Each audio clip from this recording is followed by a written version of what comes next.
Bismillahirrahmanirrahim. Assalamualaikum warahmatullahi wabarakatuh. Waalaikumsalam warahmatullahi wabarakatuh.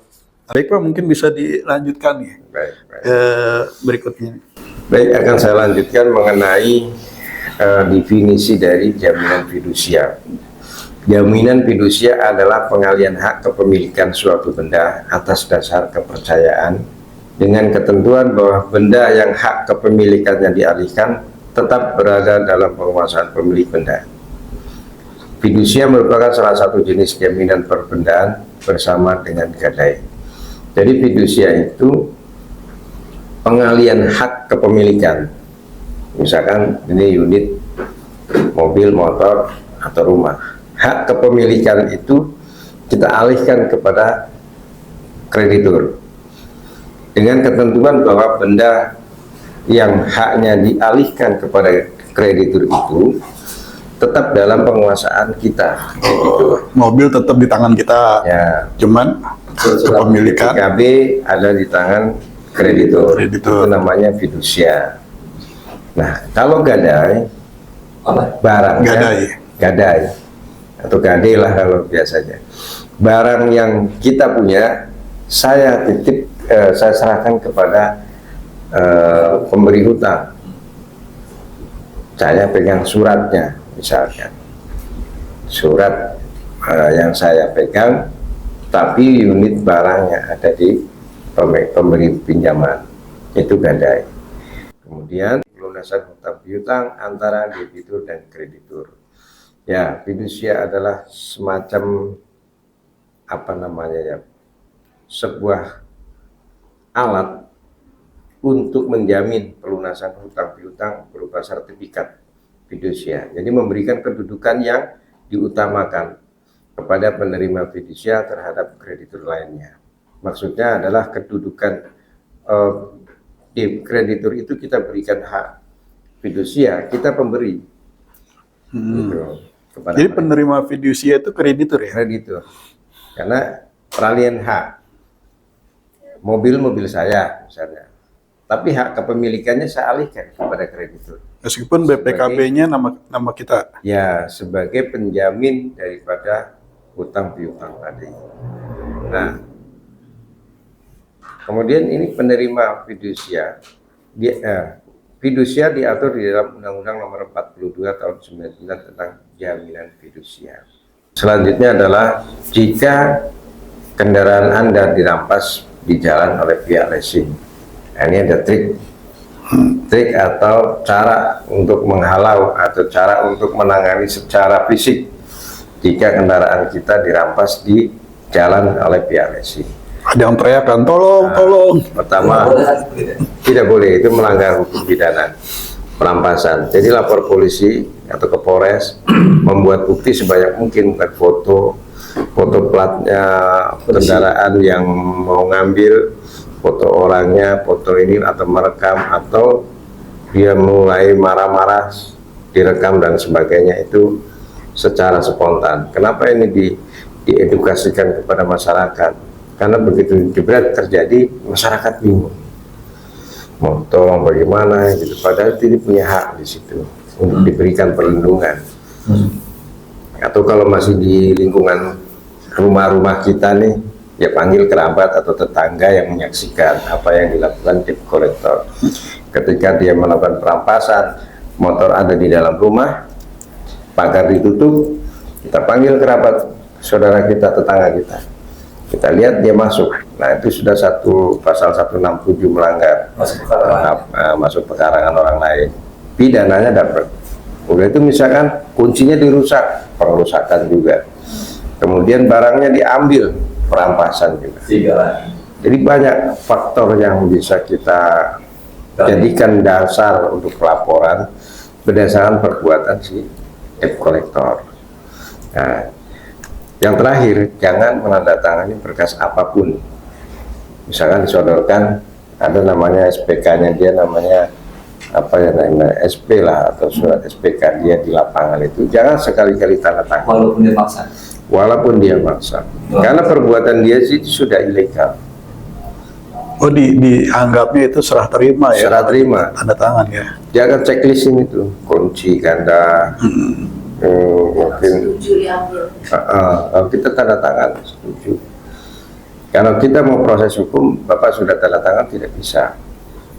Tapi kalau kita tidak tanda tangan, persoalan ini kita bawa ke ranah hukum, kita punya hak, punya dasar. Apa itu Pak? Nanti kalau nggak mau tanda tangan, bilangnya gimana? Ya beban dia, berarti dia pengambilannya ilegal. Kalau kita nggak mau tanda tangan, alasannya? Iya, alasannya kita tidak menerima perbuatan itu. Kita tidak mau dirampas. Ini kan perdata, bisa diselesaikan secara perdata, bisa diselesaikan secara fidusia. Nah, bagi yang pemilik fidusia saja, sertifikat fidusia pemilik. Jadi kalau kita ambil mobil, kemudian kita diberikan sertifikat fidusia, kedua belah pihak itu masih pegang. Debitur dan kreditur masing-masing pegang.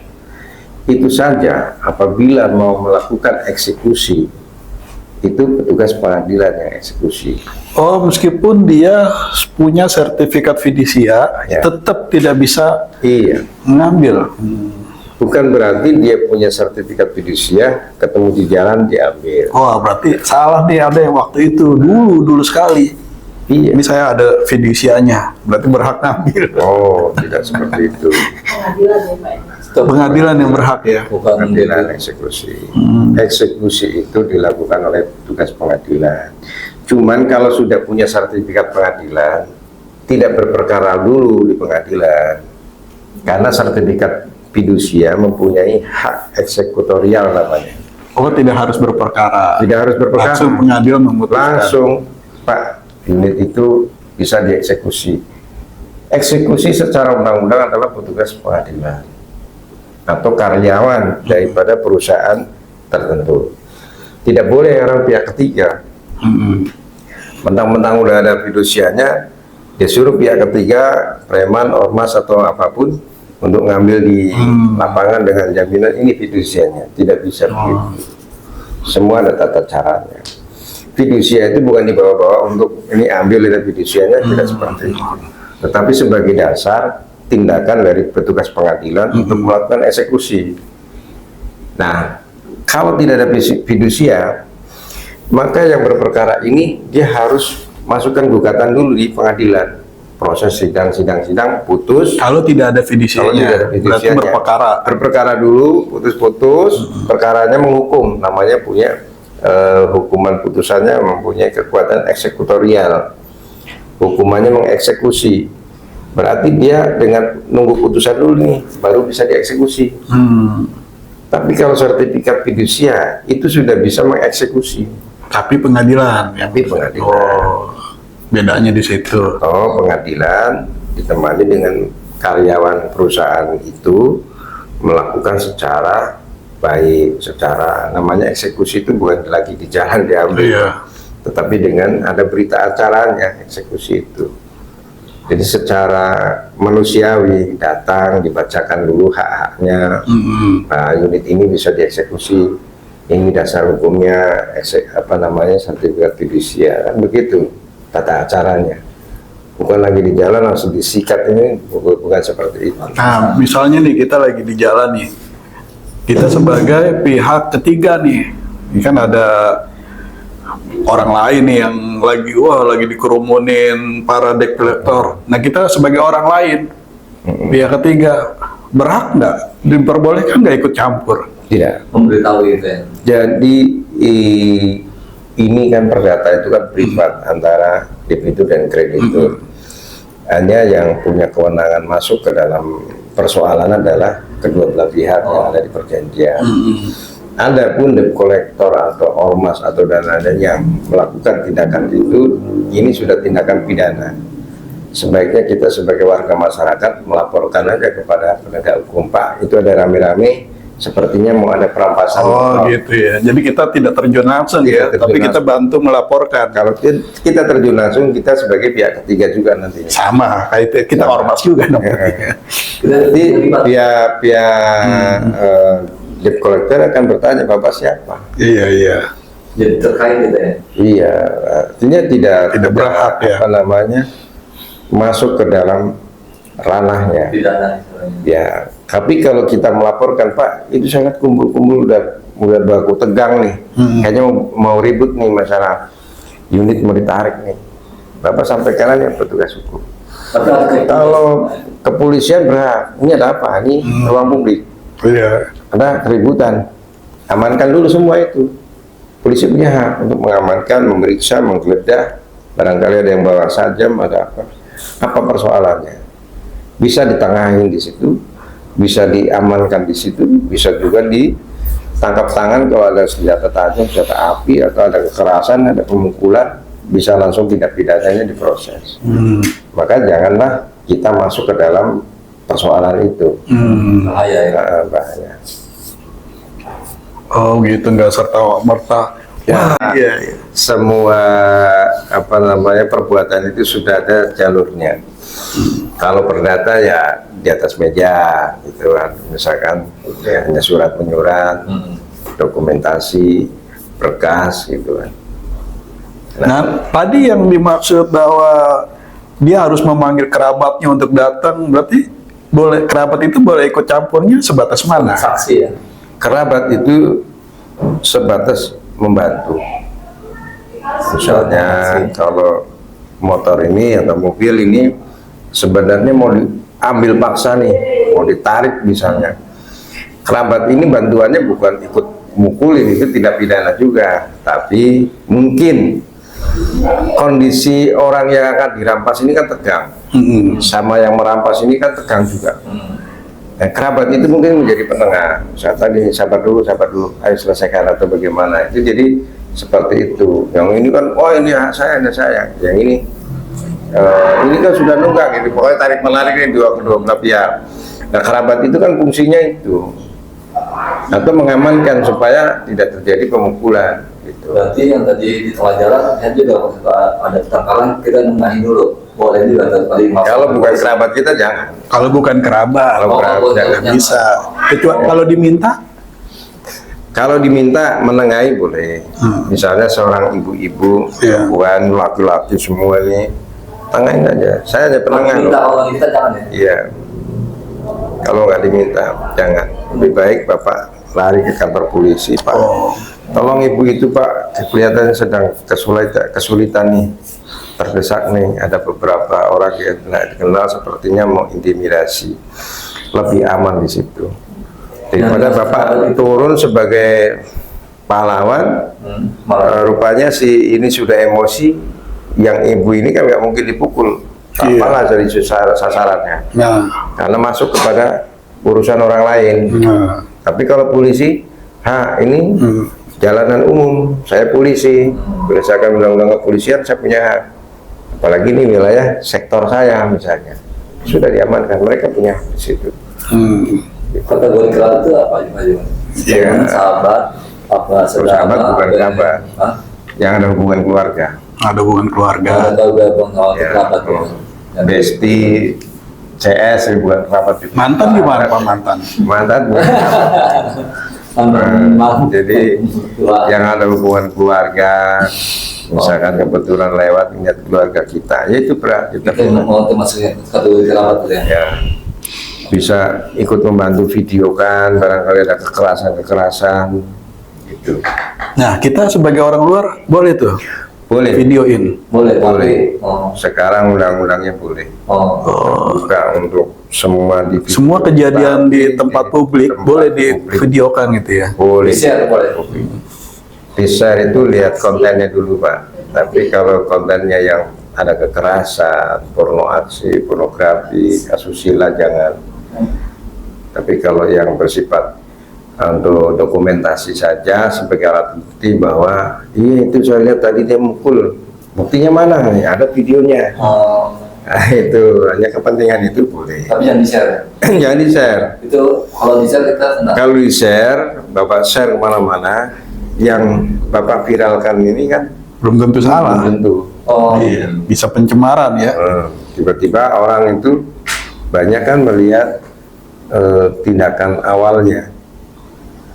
Ada orang mau nolong berbuat baik, tapi salah sangka. Gitu. Akhirnya di situ karena video itu kan tidak menjelaskan apapun, hanya gambar yang terjadi, sehingga itu menjadikan multitafsir. Iya.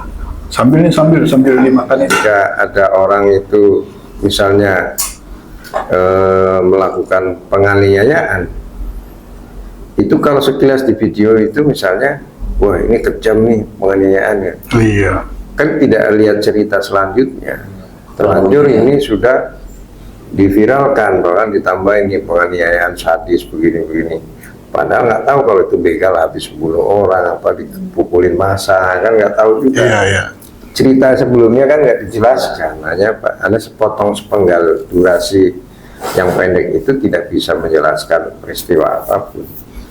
Maka sebaiknya kita meng-share itu kita lihat dulu. Nah, ini hati-hati nih para konten kreator. Nah, maka undang-undang ITE sekarang kan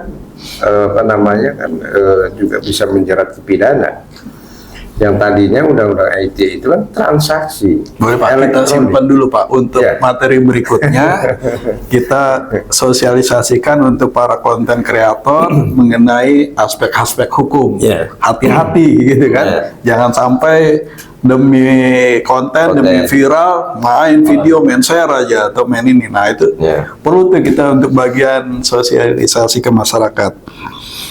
Nah sekarang Pak kan gini, biasanya nih karena si debitur udah nggak bayar 3 bulan, dianggapnya nih ini kan nggak bayar sewa, berarti wajib ditarik gitu. Nah itu kan berarti salah ya, salah kreditur ya, karena nggak otomatis bisa main tarik-tarik begitu saja ya. Kalau kalimat yang tidak bayar sewa itu salah, karena perbankan kan tidak sewa menyewa. Perbankan itu adalah jual beli secara mencicil. Jadi leasing itu dianggap perbankan. Perbankan, kategorinya perbankan. Oh berarti sama aja dong kalau kita menghadapi kasus kartu kredit, utang berjaminan, sama leasing itu sebenarnya sama Iya, ya? sama. Oh. Sama saja rumah makan dengan restoran itu sama. Pajaknya adalah pajak restoran yang rumah makan. Sama juga seperti itu. Karena lingkup kerjanya adalah keuangan. Jadi masuk ke dalam kategori perbankan. Beda kalau dia berbentuk koperasi. Itu akan berbeda. Oh berarti salah dia bilang tidak bayar sewa tarik. Iya, Gitu ya. kan saya tidak nyewa Pak. Iya. Ini bukan sewa penyewa, namanya fidusia itu adalah pengalian hak. Jadi pada saat kendaraan ini jatuh di tangan kita, yang kita ambil secara kredit melalui leasing, itu kepemilikan benda ini menjadi dua pihak leasing dan pihak kami, pihak Milik kita, bersama gitu. milik bersama. Maka benda ini sebelum dilunasi menjadi benda status quo. Satu pihak saya memiliki bendanya, satu pihak memiliki surat-surat dokumennya. Yang mana dokumen itu adalah untuk menjamin hutang piutang yang kita miliki. Sementara unitnya masih bisa kita pakai. Itu fidusia. Jadi ketika ini berselisih, semua pihak punya hak yang sama. Fidusia punya hak atas benda ini karena dia sudah diberikan hak peralihan hak secara fidusia. Si debitur mempunyai hak karena dia juga sudah membayar bagi nama dan BPKB dan STNK sudah atas nama debitur. Artinya Biaya fidusia itu dari mana? Dari debitur? debitur. Oh, Kreditur. Oh dari kreditur, makanya mahal ya, lebih mahal cicilan. Iya. Makanya itu banyak kreditur itu yang tidak diproses fidusianya karena menghindari mahal itu biayanya.